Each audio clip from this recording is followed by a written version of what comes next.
Okay, day 60, still no Eric Braverman, Neil Brown, or Mark Turi. In this series, what I do, quoting Pulitzer Prize-winning journalists like Seymour Hersh in this case, as well as James Risen or Mark Mazzetti, all of the New York Times, all New York Pulitzer Prize winners, is I connect how Hillary commissioned Sid Blumenthal to establish a private army with Muslim Brotherhood, and then armed them by taking these stingers in Benghazi and also sarin gas, and then conquering Gaddafi. And there's going to be photos in the notes below that you can see the actual ISIS firing off these rounds. I also mentioned that once you got the money from these banks and oil companies, you needed to bring the money back and put it through a funnel, and that's going to be the IHRC. And Eric Braverman established that IHRC with McKinsey for the State Department, for Hillary's State Department, in 2010, right after the earthquake in Haiti. You're going to find that this board, Bill Clinton's put in charge of this board, and then there's a 14-member body kind of doing oversight. You're going to find that very early on, there's 9 of the board members that openly complain. They say for a year they're completely cut out of any involvement. They don't know what's happening. Hillary's putting a lot of money into Haiti from the State Department for a textile factory. So I'll go into all of that. But I just wanted to say that there's documentary evidence not only from the Pulitzer Prize winners, but also from their documents themselves, from Petraeus's emails, Hillary's emails, and Sid's emails. So I'm not quoting anything other than things they wrote or his testimony. This is the arms dealer that was used to take over these Stinger missiles. So just for the footnotes, I'm not going to go into it, but Zero Footprints, the first operation, Petraeus is going to go into then the second, that's stage 1 and stage 2 of getting at Gaddafi's money, and then stage 3 and 4 is going to be Timber Sycamore, which is the operation name. So I call this, this is Eric Braverman saying follow the money, arms and oil, pipelines, rat lines, and sarin gas. If you just follow those, you're going to be okay. Again, I use the emails from Hillary and Blumenthal and Hillary to Petraeus to show the connections. Go back in earlier versions if you want a more complete description of this. This is Morell from the CIA. Here's just more proof. Sid commissioning an army with General Grange, Drumheller from the CIA providing the operational plans that end up in Gaddafi's death. And the first thing that happens when they do stage 1, which is get the stingers in Benghazi, is they bring in the exile. He gets the stamp. He stamps the Libyan oil company, and he stamps the central bank. Now here is an interesting thing, because there's this guy named Kusa in the 3 months before Gaddafi's going to be killed now in October, between July and October.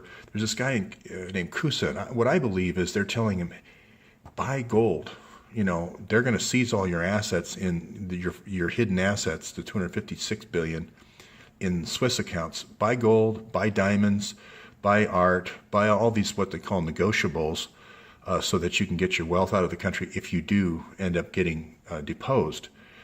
That's going to be the gold that is going to go back to Haiti, I believe. And that's my working theory. I don't have proof of that yet, but I think you're going to see what they call the gold funnel. It's a way of avoiding international transactions being caught in that SWIFT network that I was talking about yesterday. SWIFT is international transaction a system for wire transfers. But if you change it into gold, then you can take it on ships and you can kind of stash it in Haiti. So what you would do in that case is you would set up a gold mining operation in Haiti. And whether that mining operation is successful or not, you're going to have the gold and you're going to be able to say, hey, we produced this much. They only have to pay a 2.5% royalty fee to the Haitian government, which is incredibly low by international standards. It's usually about at least 5 to 10%. So you've got this funnel set up for 25 years.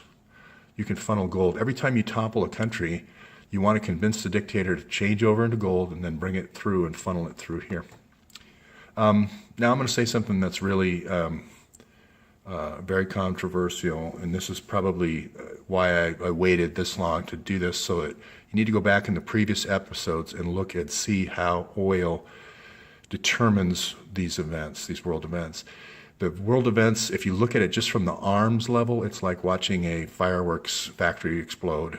It's just, all these actions all over the world and news events. It's hard to understand if you look at things from the arms events. But if you go deeper underneath the water, so to speak, and look underneath what's happening with the oil, things become very obvious and very easy. There's two plates in the Caribbean. This is the Caribbean plate, and this is the North American plate.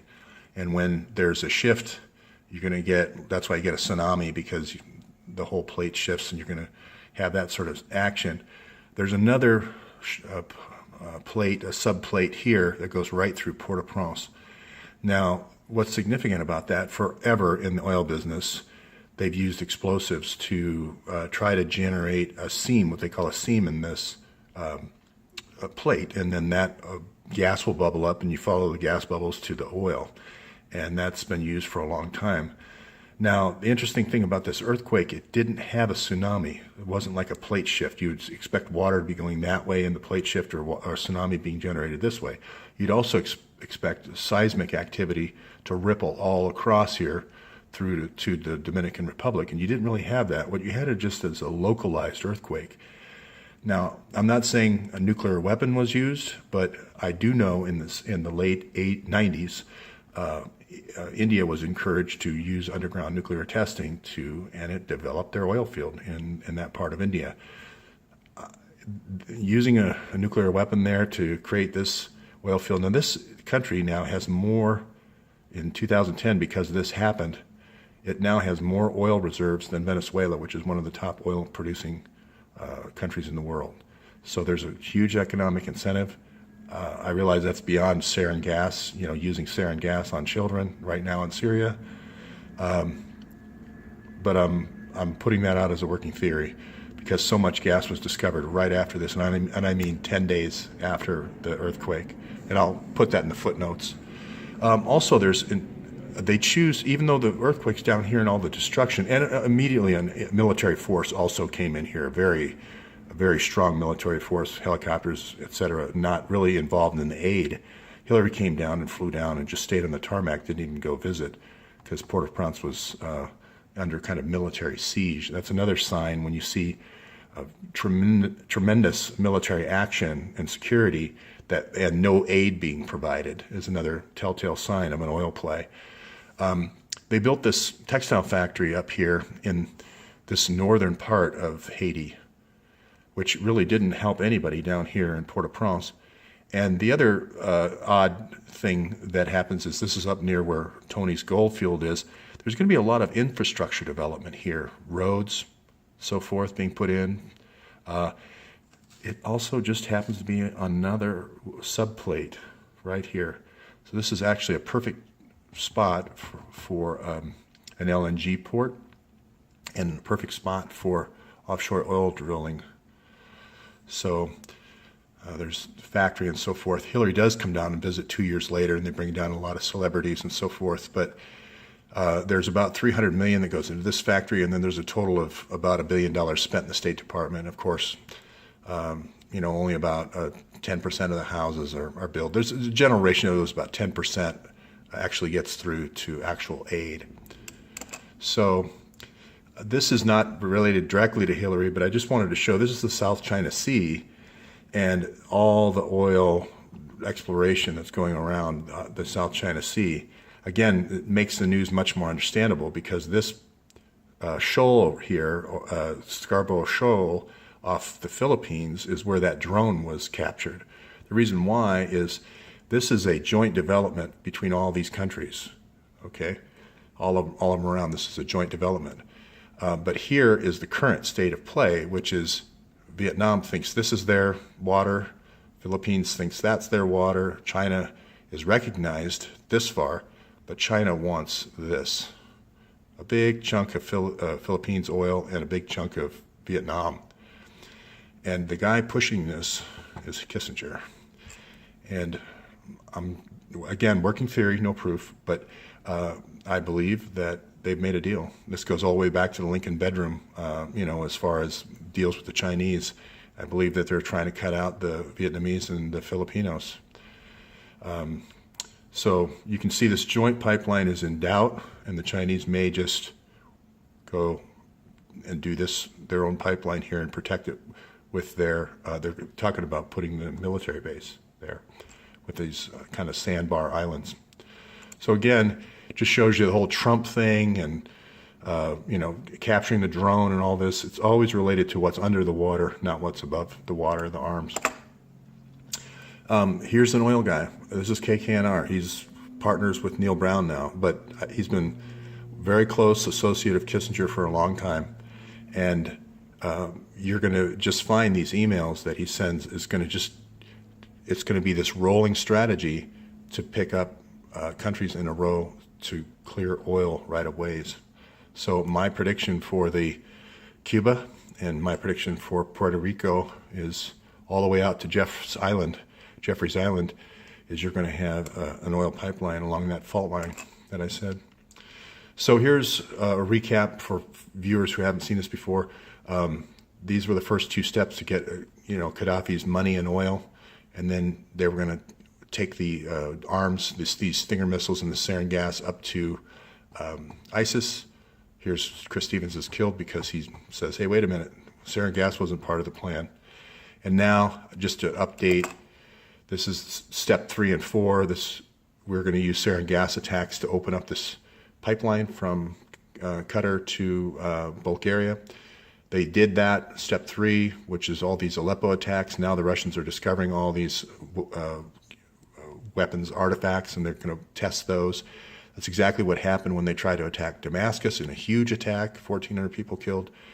And this, Reed, these guys, these New York Times guys, this guy's going to get a Pulitzer. This is Eric Schmidt from the New York Times. He's going to get a Pulitzer for 52 gas attacks. You're also going to get a Pulitzer for the guy who figures out that there's been gas attacks all along these hand-carried truck oil rat lines. So that's going to be coming. And, I don't know if we have cleanup teams there or not, but certainly the Russians have this, and when the Russians get down, and the Russians have this, so they have the ability to prove this. Timber sycamore there. So no matter, this is a CIA agent on a team of 14 that was trying to get to these weapons before the Russians did. Now the Russians have sent this to the World Court. So we'll see where all that ends up. But just wanted to really kind of focus more on the oil today, and then we can pick up this other stuff later. Thanks.